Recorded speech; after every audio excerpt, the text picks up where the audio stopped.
Good morning.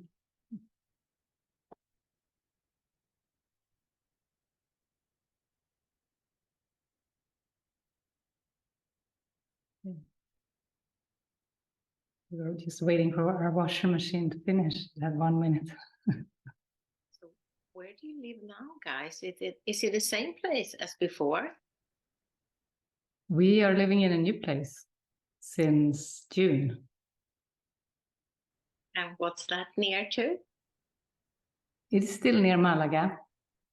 Yeah, this is the place we've been guided to. It's a retreat center, community house. And we just talked with Matthew and Anna this morning that it can really house about 18 people. So we're feeling it's going to grow. More people are coming. Yeah, it's a nice place. Let's show our room.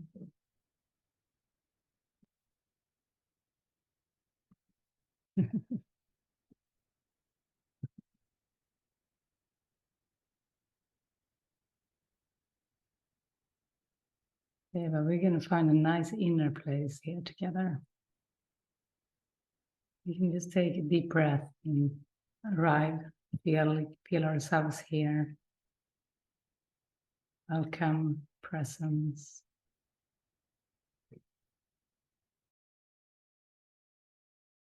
And allow today's lesson to take us inward. It's lesson 284. I can elect to change all thoughts that hurt. I can elect to change all thoughts that hurt. Loss is not loss when properly perceived. Pain is impossible. There is no grief with any cause at all. And suffering of any kind is nothing but a dream. This is the truth, at first to be but said, and then repeated many times, and next to be accepted as but partly true, with many reservations. Then to be considered seriously more and more, and finally accepted as the truth. Pain is but a dream. I can elect to change all thoughts that hurt.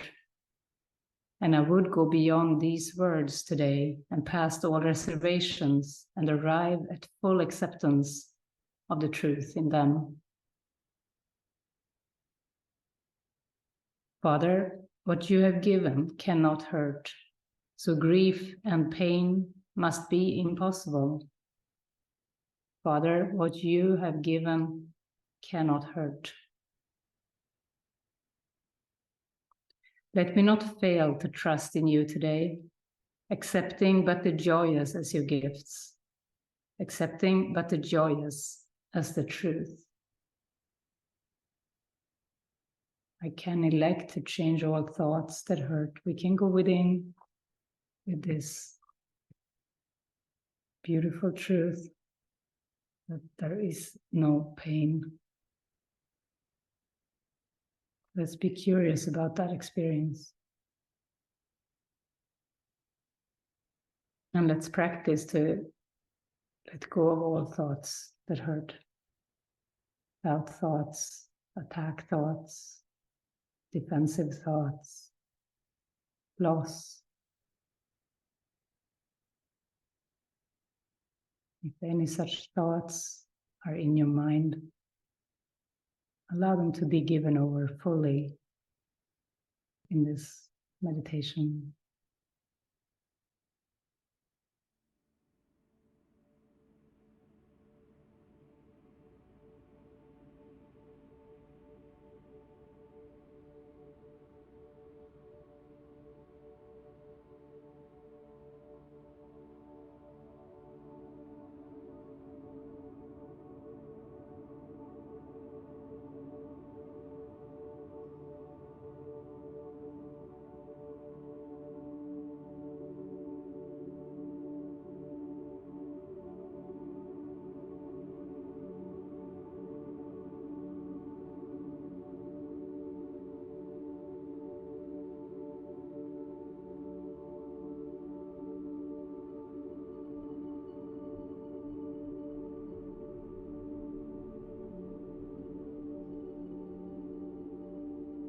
Now we can elect to change all thoughts that hurt.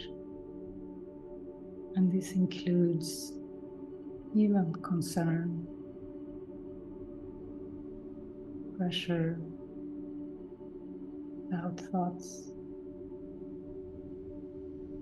all of those hurt we hurt ourselves with. First, we can become aware of such thoughts.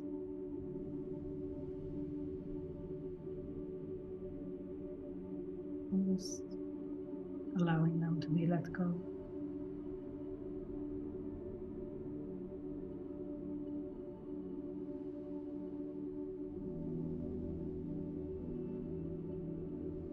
We're really invited to rest in God.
And in the section Healing as Corrected Perception,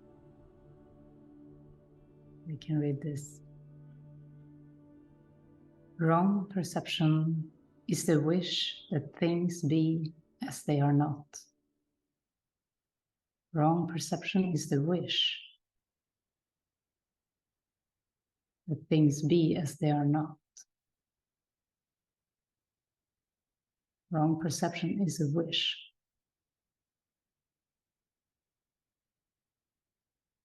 Things be different than they truly are. The reality of everything is totally harmless, because total harmlessness is the condition of its reality. It is also the condition of your awareness of reality. You don't have to seek reality. It will seek you and find you when you meet its conditions. You need do so little, because your little part is so powerful that it will bring the whole to you.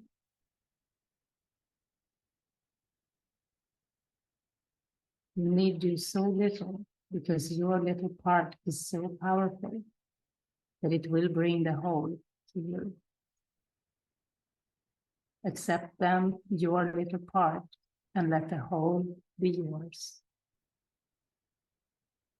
Wholeness heals because it is of the mind. All forms of sickness, even unto death, are physical expressions of the fear of awakening. They are attempts to reinforce sleeping out of fear of waking.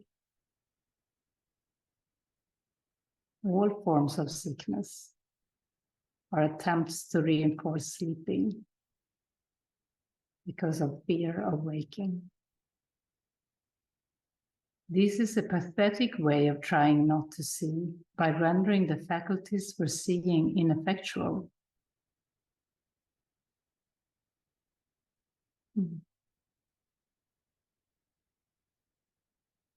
So when we choose sickness, we reinforce sleep because of fear of waking.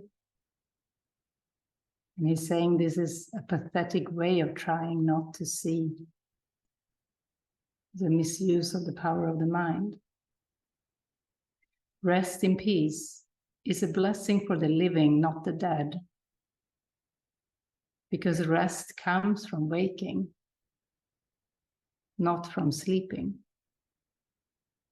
Sleep is withdrawing, waking is joining.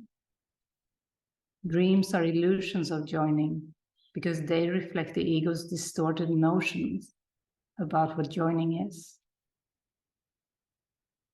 Yet the Holy Spirit too has use for sleep and can use dreams on behalf of waking if you will let him. So gentle. So Jesus tells us how insanely we're using our powerful mind when we use it for sickness or doubt. And we render the faculties for seeing ineffectual. Like we choose that because the mind is so powerful. But then this gentleness, Holy Spirit can have use for sleep if we, or for dreams, if we use them on behalf of waking, if we let him. So we can give our dreams, and this is not just sleeping dreams, this is daydreams. This is seeming life in this world. That's what the dream is. That's what can be used on behalf of our awakening. But only if we let the Holy Spirit use it. If we keep in control, we won't experience the joy of waking up, the joy of the Holy Spirit guiding us through the dream to wake up from it. We need to not keep it so tightly in our own control. We need to give it over, this dream. Then we can be guided, can be led out of pain completely. This we can do right now. This is not a future. This doesn't have to be a long journey. This is the invitation today, this moment, to give our dream life over to Spirit, to the truth. And this is just a decision inside. No one is bereft of help and support.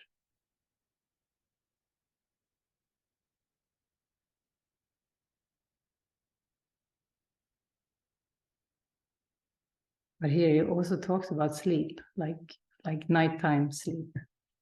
He's saying how you wake is the sign of how you have used sleep. To whom did you give it? Under which teacher did you place it? Whenever you wake dispiritedly, it was not given to the Holy Spirit. If we wake up and feel heavy, tired, concerned, or afraid, we didn't give our sleep to the Holy Spirit. We slept by the ego, we could say. Only when you awaken joyously have you utilized sleep according to his purpose. You can indeed be drugged by sleep if you have misused it on behalf of sickness. Sleep is no more a form of death than death is a form of unconsciousness. Complete unconsciousness is impossible. You can rest in peace only because you're awake. Sleep is no more a form of death than death is a form of unconsciousness. Complete unconsciousness is impossible. You can rest in peace to the extent that you're awake, to the extent that you experience awakeness, clarity of mind.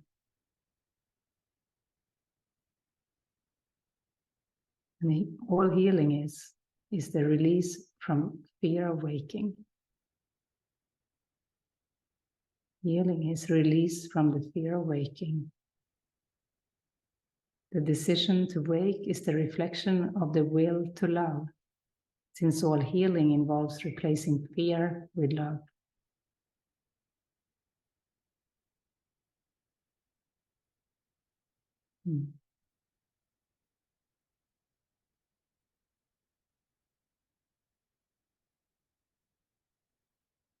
And the Holy Spirit cannot distinguish among degrees of error. Sometimes when we feel heavy or hopeless, we think that our situation is much worse than others, and maybe that it is a hopeless situation. But the Holy Spirit cannot distinguish among degrees of error. For if he taught that one form of sickness is more serious than another, he would be teaching that one error can be more real than another. So if that would be degrees of error, that would mean that some errors are more real than other errors, but error is error. It's not, it's all the same mistake.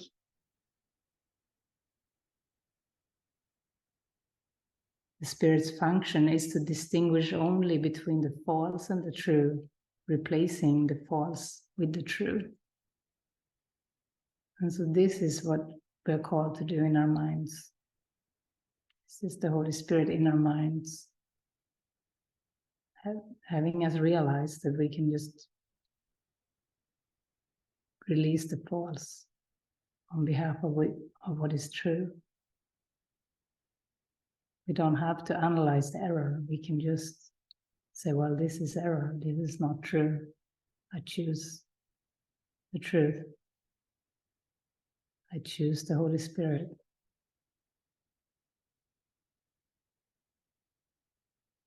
And it's not about the words. It's about choosing in the mind, the experience.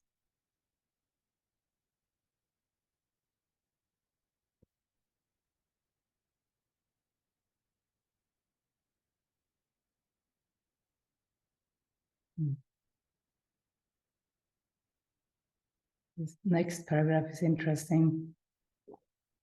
The ego, which always wants to weaken the mind, tries to separate it from the body in an attempt to destroy it. The ego wants to separate the mind from the body in an attempt to destroy it, to destroy the mind. Yet the ego actually believes that it is protecting it. This is because the ego believes that mind is dangerous and that to make mindless is to heal. To remove the mind from the body, the ego thinks is good. To make mindless. Because when we feel mindless, you know, when we have a lot of random thoughts and not caring, not being focused, then the ego has gotten a hold of the mind and removed it from the body to make us mindless. But to make mindless is impossible, since it would mean to make nothing out of what God created. This is what dreams are. To make nothing out of what God created, to make mindlessness. The ego despises weakness, even though it makes every effort to induce it. The ego wants only what it hates. To the ego, this is perfectly sensible. Believing in the power of attack, the ego wants attack.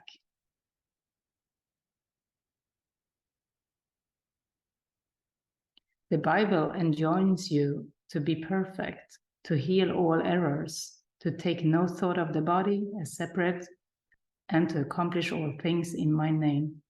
This is not in my name alone, for ours is a shared identification. The name of God's Son is one, and you are enjoined to do the works of love because we share this oneness.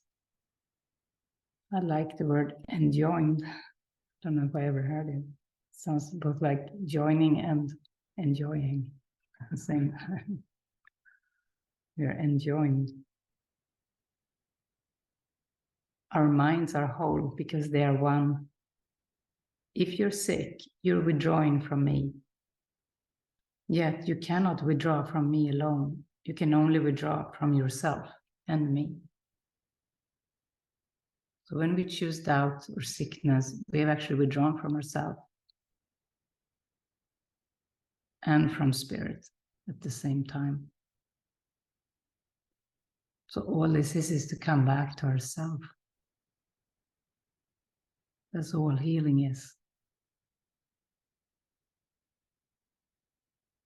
You have surely begun to realize that this is a very practical course and one that means exactly what it says.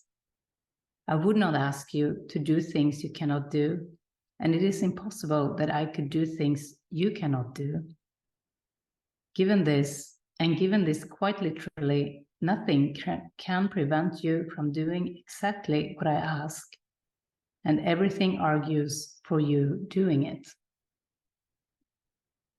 This is logical. This feels really good. We can do exactly what Jesus or the Holy Spirit is asking us to do, what the truth is asking us to do. And it doesn't make sense not to. Everything argues for you doing it. I give you no limits because God lays none upon you. When you limit yourself, we are not of one mind, and that is sickness. That's kind of a sad choice. When you limit yourself, we're not of one mind, and that is sickness. Yet sickness is not of the body, but of the mind.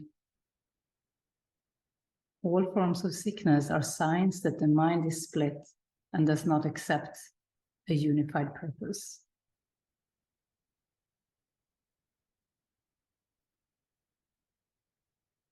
The unification of purpose, then, is the Holy Spirit's only way of healing. This is because it is the only level at which healing means anything.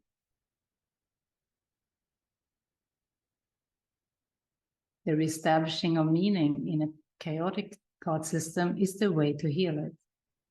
Your task is only to meet the conditions for meaning, since meaning itself is of God. So I'll keep saying that, meeting the conditions.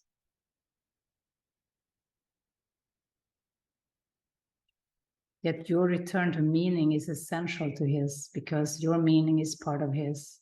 Your healing then is part of His health, since it is part of His wholeness. You cannot lose this, but you cannot know it. You can be in a state of not knowing your wholeness.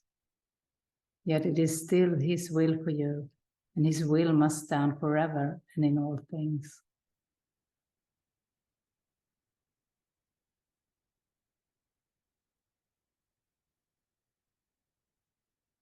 On the beginning of the next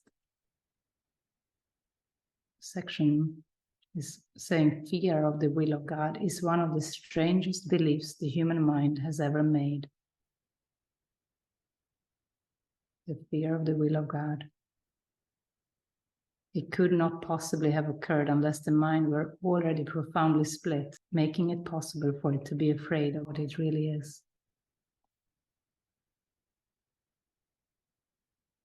You can just take this in and just see in ourselves where there has been fear or choosing to be split off.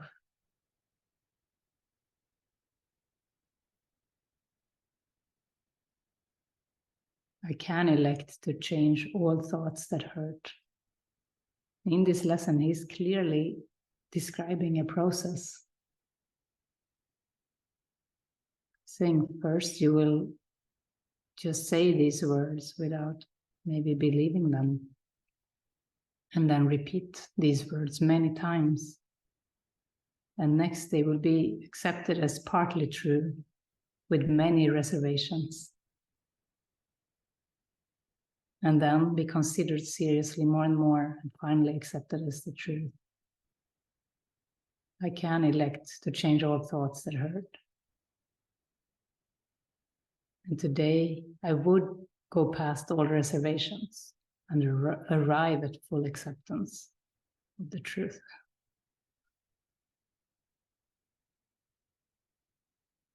He's talking about this process, but then he's saying today we'll go beyond this process.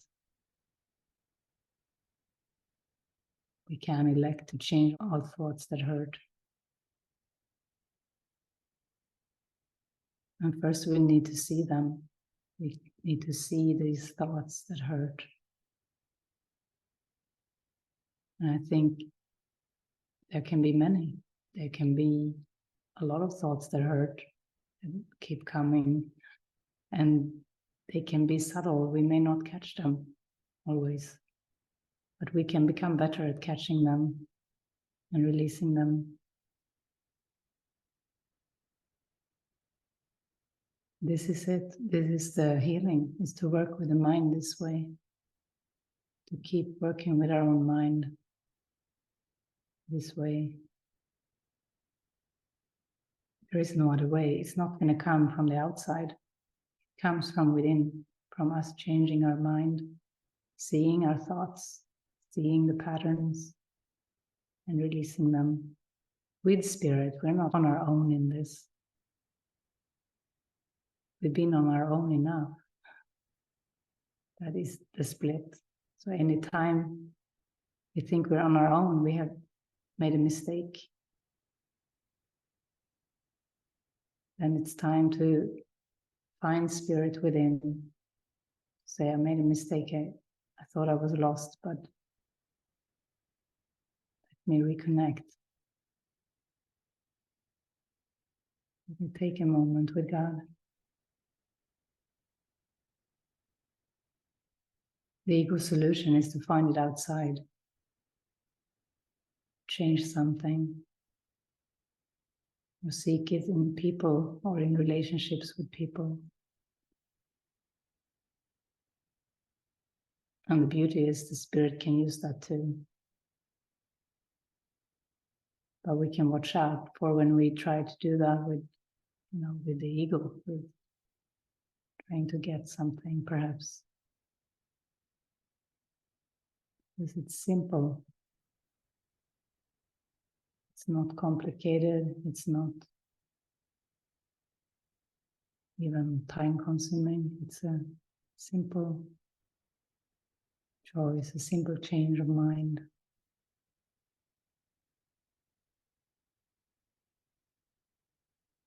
Yeah. Maybe you have some thoughts you would like to share or explore in connection with this reading.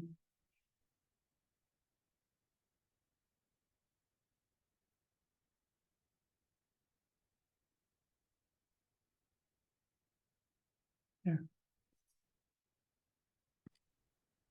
Hi, good morning. Good morning.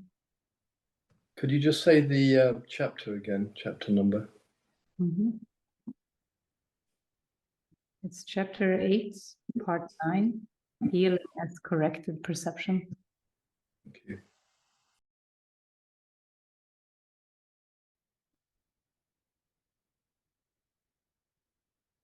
Forgiveness ends all suffering and doubt. That is, forgiveness is the way to heaven. Only forgiveness can heal. And somehow, often, we get to forgive what we think we can't forgive.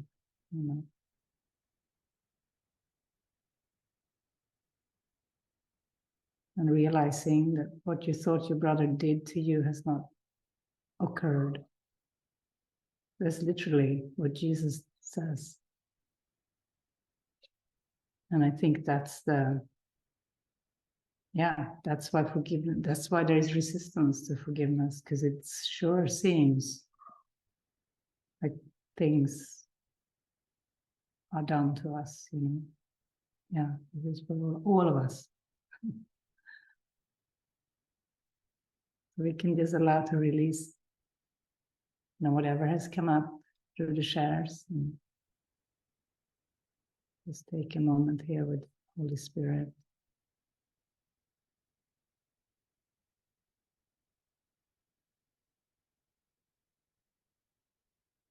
and then go to Lori. Yeah, there's some fear.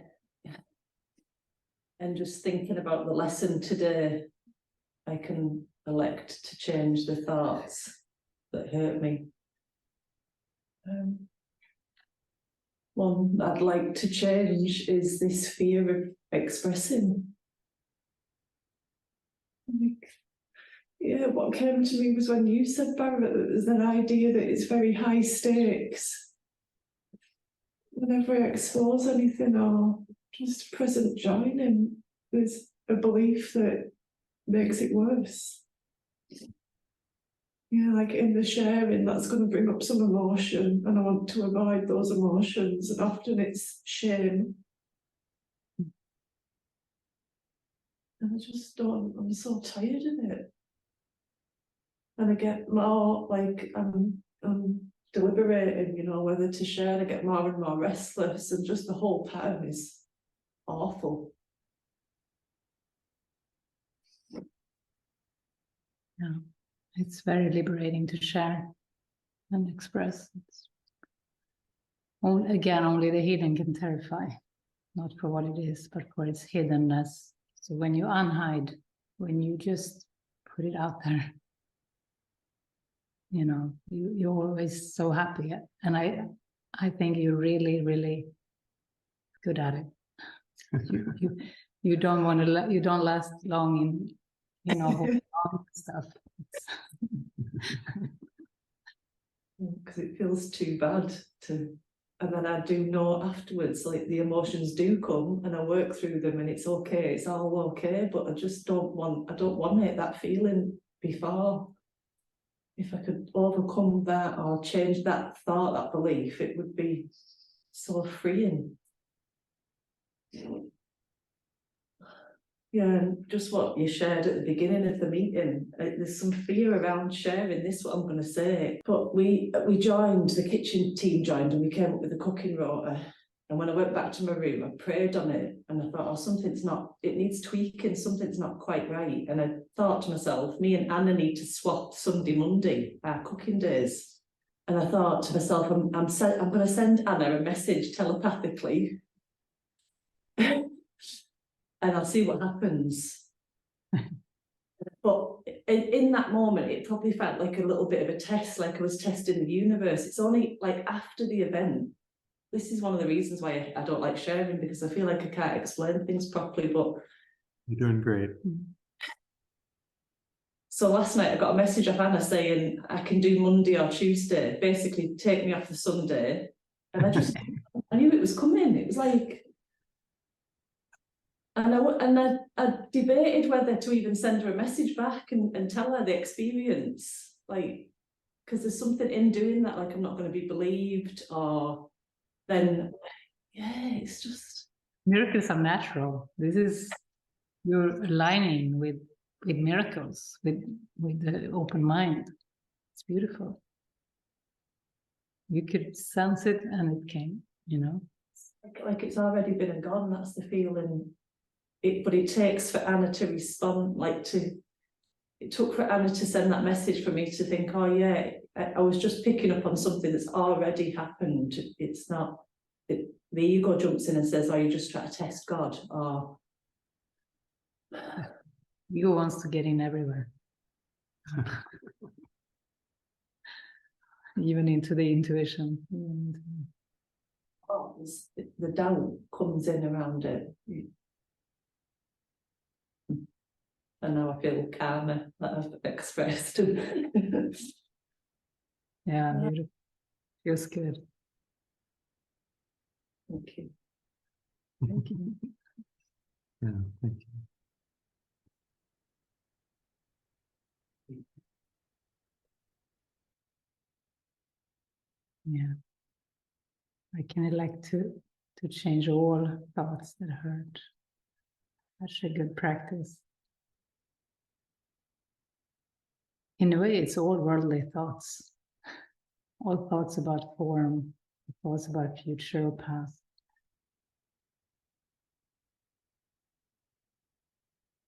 That's why mind training is learning to think with God. And that's why it says so many times in the course, watch your mind, watch your thoughts. Just because he doesn't want us to be left in suffering.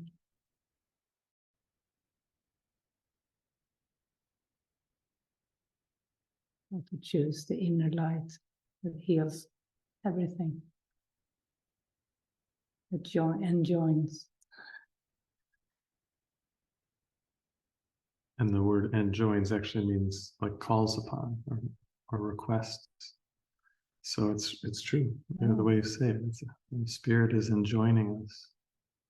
It's calling to us, requesting us. Oh, I totally thought it meant join together. Calls us. I like that.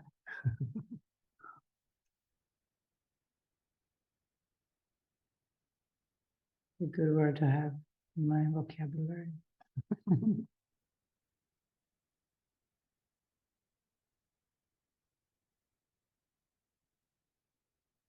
I vaguely see you, Julie. Did you have your hand up? I saw your black screen and suddenly I saw a face.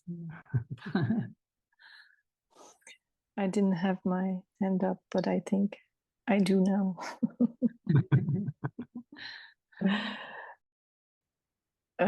Yeah, I want to talk about, I witnessed something that shocked me, and I was downstairs and passing by the window. I saw them smoking pot and just outside the door with who is now a year clean of heroin, and it was a very intense few years to come to this. And when I walked and saw a big tube pipe and lighting the pipe and smoking with them, and Maybe pause here and just stay with this, the fear that it brought up. yeah.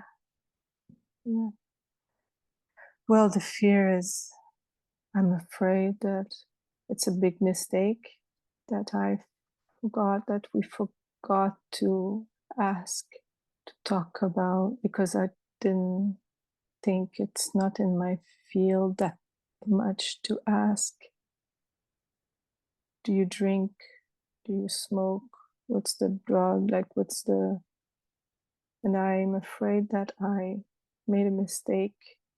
I'm afraid of falling back, or I don't know, that there is something, control, losing control, or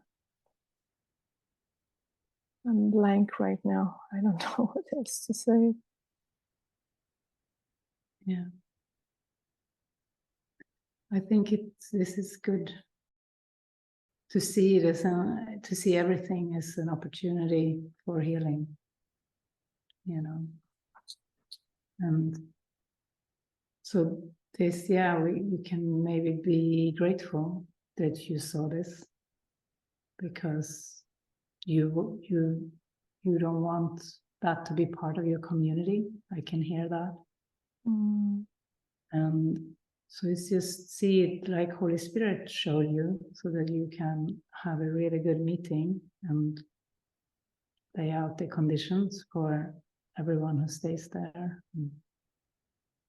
So not blame yourself for not having said it earlier, because you know you all are doing your best.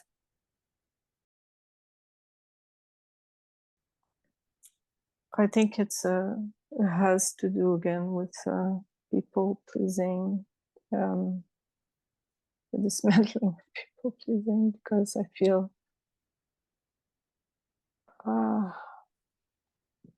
like even alcohol, that, you know, there's wine every night, and it's not what we do here, and we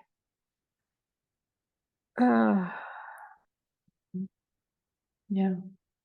And you're not here to be a people pleaser. I think you have really called for opportunities to undo people pleasing. I trust you.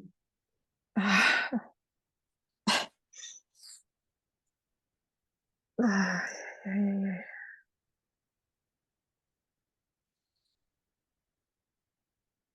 feel trapped. Even cigarette smoking. And I feel like I was painting upstairs and windows were open and today, and suddenly it was like I don't know, 5 minutes of smelling the smoke, and I'm like, oh my God, I don't know. It's so and so now tonight when I saw this, I said, I thought, oh my gosh, this is 3 things that are some kind of addiction or something, and having to speak about that. I was in addiction before a bit years ago, and I've not. They moved all the way here. Like I feel the guilt. Like I see that the guilt of having to say something.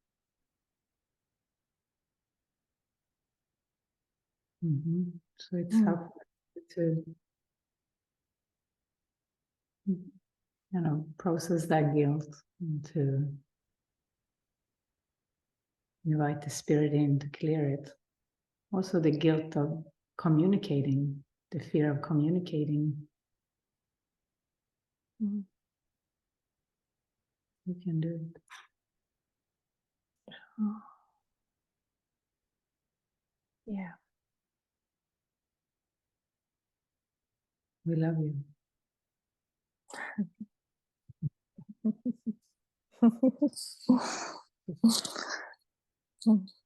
Thank you.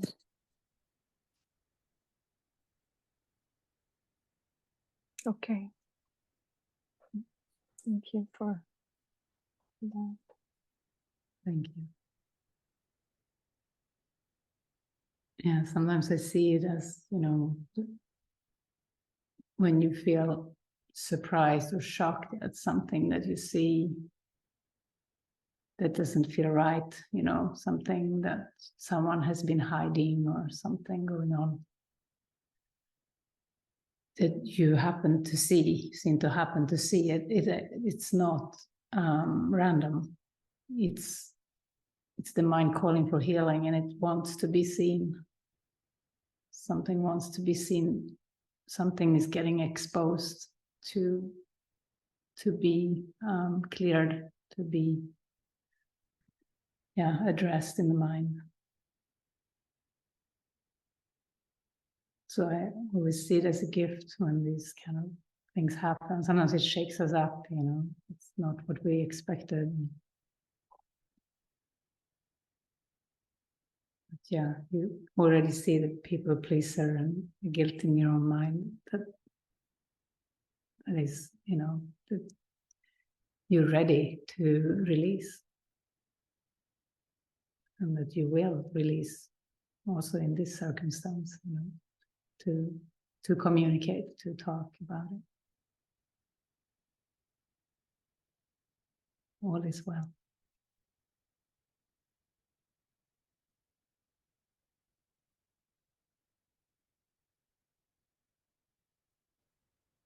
Thank you, everyone.